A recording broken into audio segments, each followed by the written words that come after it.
네, 안녕하십니까. 러너인바입니다.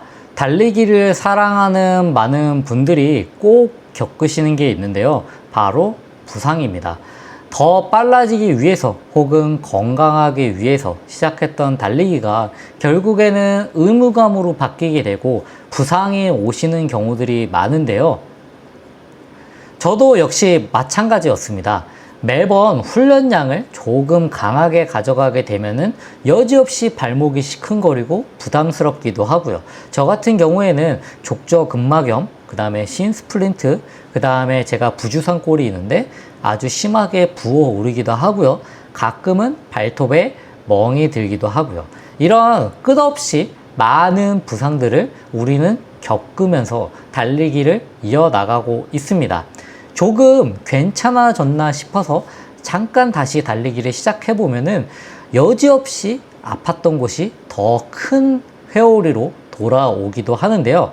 가끔 이런 부상이 오게 되면은 조급함 때문에 SNS에 많은 분들이 달리는 것도 한번 보기도 하고, 그리고 오늘 조금 괜찮은 것 같은데 하고 나가서 달리기도 하실 거라고 생각합니다. 마침내 조금 통증이 가라앉은 것 같아서 기쁜 마음으로 뛰어 나갔다가 조금이라도 속도를 다시 올리는 날에는 통증이 다시 몰려오는 경우가 많은데요. 높은 확률로 이렇게 다시 아픈 경우가 많은데, 오히려 처음에 쉬는 것보다 더 크게 오래 쉬어야 하는 경우가 생길 때도 많습니다. 그래서 오늘은 이 부상의 악의 고리를 끊어내기 위한 이야기를 해보고자 합니다. 달리기 자체가 때로는 너무나도 좋지만 어쩌면 달리기 자체보다 더 중요한 것, 부상으로부터 다시 건강하게 돌아오기 위한 방법입니다. 제가 직접 몸으로 느끼면서 배운 노하우, 그 다음에 전문가들이 공통적으로 이야기하는 원칙에 대해서 한번 얘기를 드려보고자 합니다. 누구나 쉽게 따라 할 수 있도록 제가 얘기를 드려보도록 하겠습니다. 저와 함께 바로 시작하시죠. 자, 부상으로부터의 회복은 총 5단계로 있는데요. 그 첫 번째 단계에 대해서 한번 얘기를 드려보도록 하겠습니다. 부상을 당했다면 가장 먼저 해야 할 일은 너무나도 명확합니다. 뛰지 않는 것입니다. 통증은 우리 몸이 보내는 신호라고 할 수 있는데요. 여기 문제가 있으니까 충격을 더 이상 주지 말고, 야, 우리 힘드니까 멈춰라 라는 얘기입니다. 이 신호를 무시하고 뛰는 거는 결국에는 불난집에 기름을 붓는 것과 똑같다고 할 수 있습니다. 여기서 중요한 포인트는요, 뛰지만 않을 뿐 아무것도 안 하는 게 정답은 아니다 라는 것입니다. 아무것도 안 하게 되면 오히려 회복을 늦출 수도 있습니다. 핵심은 충격은 없애되 강화 운동은 계속한다 입니다. 예를 들어서 제가 발목이 아팠을 때를 생각해 보면요, 발목에 체중이 실리는 충격은 당연히 피해야 됩니다. 하지만 발목을 잡아주는 주변 근육들은 계속 일을 하는 게 맞습니다.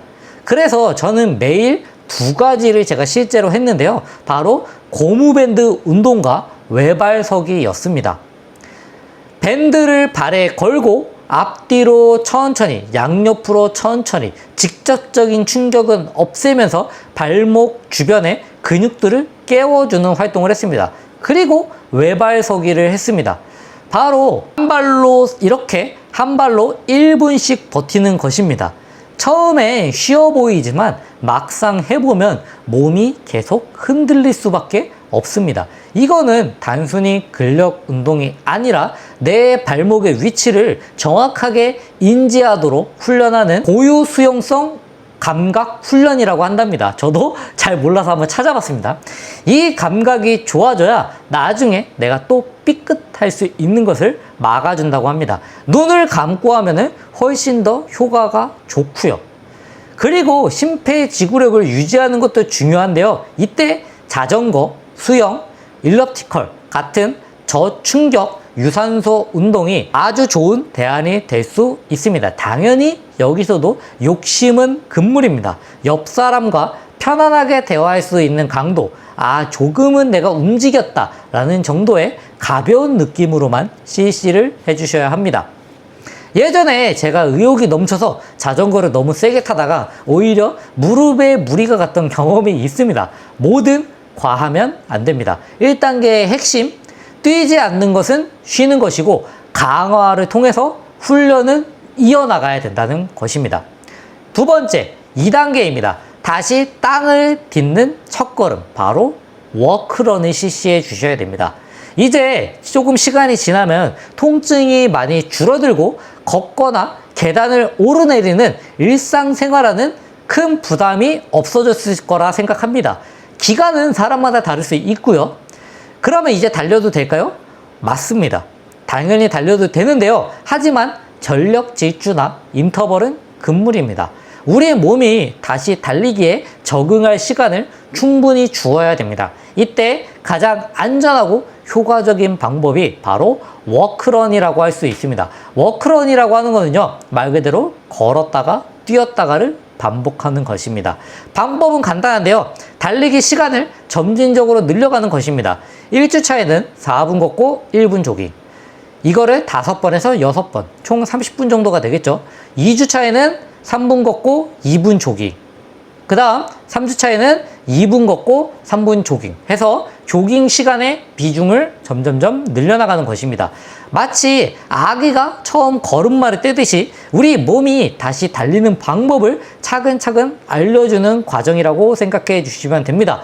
저는 지금 훈련해보니까 지금 제가 그렇게 뛰고 있는데요. 그게 지금 재활하시는 분과 비슷한 정도의 강도라고 생각해 주시면 됩니다. 여기서 이런 질문을 하실 수도 있습니다. 통증이 별로 없는데 꼭 2단계를 거쳐야 되나요? 물론 통증이 없다면 이 단계를 건너뛰어도 됩니다. 그렇지만 건너뛰기 전에 스스로 체크해 볼 수 있는 3가지 질문이 있습니다. 첫 번째, 아침에 일어났을 때 뻣뻣하거나 아픈 느낌이 없는가? 두 번째, 하루 종일 걷거나 계단을 이용할 때 전혀 불편함이 없다. 세 번째, 가볍게 뛰어봤을 때 다음날 통증이 이어나지 않았다. 이렇게 대답할 수 있을 때 바로 조깅으로 넘어가셔도 됩니다. 그 다음 3단계는요, 거리 늘리기입니다. 워크런 단계를 무사히 마치게 되면요, 거리를 늘려가야 될 시기입니다. 바로 2단계에서 정말 많은 분들이 큰 실수를 저지른다고 할 수 있는데요. 바로 과거의 나를 떠올리는 겁니다. 멋지게 달리던 내 모습. 내가 왕년에 10km를 가쁘다게 뛰었던 사람인데 이 정도는 괜찮겠지?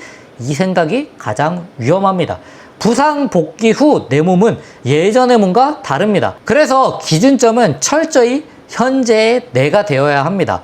만약에 지금 내가 3km를 통증 없이 편안하게 뛸 수 있다면 그것이 바로 여러분의 시작점이 되어야 합니다. 지난주에 10km를 뛰었다면은 이번 주에는 11km만 뛰고 12km를 내가 매번 혹은 20km를 매번 뛰셨던 몸이라고 하더라도 그 몸의 기억은 잊으셔야 됩니다.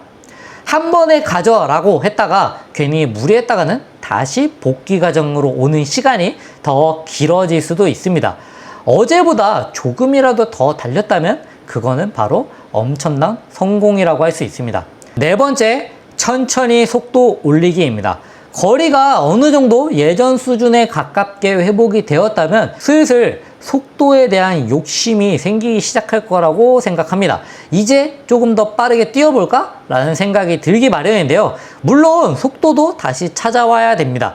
하지만 이 단계의 목표는 기록 단축을 위한 고강도 훈련이 아닙니다. 우리 몸에 잠자고 있던 빠른 근육들을 이제 다시 빠르게 달릴 준비를 위해서 움직일 수 있게끔 세팅을 하는 것입니다. 그 정도면 충분합니다. 일종의 알람 같은 거라고 생각하면 되는데요. 저는 보통 예를 들어서 6km 조깅을 했다라고 하면은 중간에 딱 1km 정도만 혹은 500m 정도만 기분 좋게 속도를 내보는 것입니다. 숨이 조금 차오르네 하는 느낌 정도면 완벽합니다. 이걸 인터벌이라고 생각하고 벌써부터 1km 막 5세트 조지고 이러면은 부상으로 돌아갈 확률이 또 급격하게 올라갑니다. 저도 이걸 분명히 겪었었습니다. 그렇기 때문에 자꾸 확인하려고 하지 마시고 그냥 내 몸이 지금 괜찮은지 정도만 체크해 주시면 좋을 것 같습니다. 마지막 5번째 단계는 안정기입니다. 이제 거리도 회복됐고 가벼운 질주도 문제 없다면 완전한 복귀라고 할 수 있는데요. 하지만 진짜 마지막 관문 하나가 남아 있습니다. 유지 및 안정기입니다. 많은 분들이 이 단계에서 방심하다가 다시 다치게 됩니다. 이제 다 나았다라는 해방감에서 갑자기 원래 달린 것보다 더 뛰던가 아니면은 원래 뛰었어야 되는데 못 뛰었던 걸 막 한다든가, 우리의 몸은 아직 완벽하게 회복되지 않았습니다. 제가 느끼기에는 온전히 원래 기록까지 내는데 부상 후에는 6개월은 저는 걸린다고 생각을 합니다. 겉으로 보기에는 괜찮아 보여도 근육과 인대는 여전히 작은 상처들을 완전히 회복할 수 없었을 겁니다. 저는 의식적으로 최소한 한 달은 부상 전 훈련량의 70에서 80%만 실시해야 된다고 생각합니다. 그게 바로 스스로 자신을 제어할 수 있는 것입니다. 그리고 이 시기에는 인터벌이나 템포런 같은 고강도 훈련을 절대 하지 않습니다. 오직 편안한 조깅과 롱런을 통해서 몸만 깨워주는 것입니다. 그리고 이때 아주 유용한 게 뭐냐면요, 통증 일기입니다. 거창할 것 없습니다. 스마트폰에 내가 통증이 오늘 어땠는지 충분히 기록해 주시면 좋을 것 같습니다. 그걸 통해서 냉정하게 자신의 몸을 돌아보고 현명한 판단을 내릴 수 있습니다.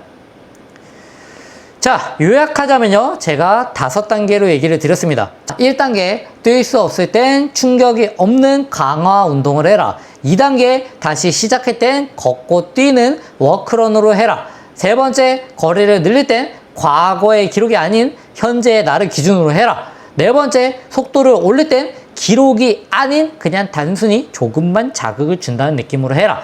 5번째, 완전히 복귀했어도 한 달 정도는 70에서 80%의 정도만 훈련을 가져가고 인터벌이나 템포는 자제한다. 이 5가지 단계만 잘 지켜도요, 부상이 재발하는 최악의 상황은 대부분 막을 수 있다고 생각합니다. 그리고 마지막으로 복귀보다 더 중요한 거는 다시 이 부상을 겪지 않는 것인데요. 이 3가지 습관 다시 한번 얘기 드려보도록 하겠습니다. 첫 번째, 점진적인 훈련의 증가. 10% 규칙 절대 잊으시면 안 됩니다. 두 번째, 강화 운동의 일상화. 달리기만 하지 마시고요, 오늘 제가 알려드린 밴드 운동이라든지 외발서기라든지 하는 보강 운동을 2에서 3회 혹은 플랭크, 스쿼트 이런 것들을 루틴으로 추가해 주시길 저는 추천드립니다. 그래서 저는 토요일날 주말에 훈련 끝나고 상암에서 혼자 계단 한 3-4번 왕복하기도 하고 합니다. 그런 것들이 바로 부상을 막아주는 방법이라고, 비법이라고 생각합니다. 3번째, 적극적인 휴식입니다. 하루 쉬면 뒤처진다는 불안감을 버리셔야 됩니다. 휴식 가장 중요한 성장의 시간이라고 할 수 있습니다. 100m 달리기는 늘 얘기 드리지만 단거리 경주가 아니라 평생 끝없이 오랫동안 지속적으로 꾸준히 해야 하는 운동과 같습니다. 조급함은 잠시 내려놓고 내 몸의 소리에 귀 기울여서 자신의 몸을 돌보는 운동이 되시길 저는 응원하도록 하겠습니다. 지금 대략 이제 8월도 거의 끝나가고 9월에 접어들었는데요. 이제 딱 2달 남았습니다. 이 2달 동안 부상 없이 안전하고 행복하고 건강한 달리기 이어가시길 응원하도록 하겠습니다. 이 무더운 여름날 훈련을 이어왔잖아요. 가을에 성과를 내셔야 덜 억울할 거라고 생각합니다. 이상 러너인바였습니다. 감사합니다.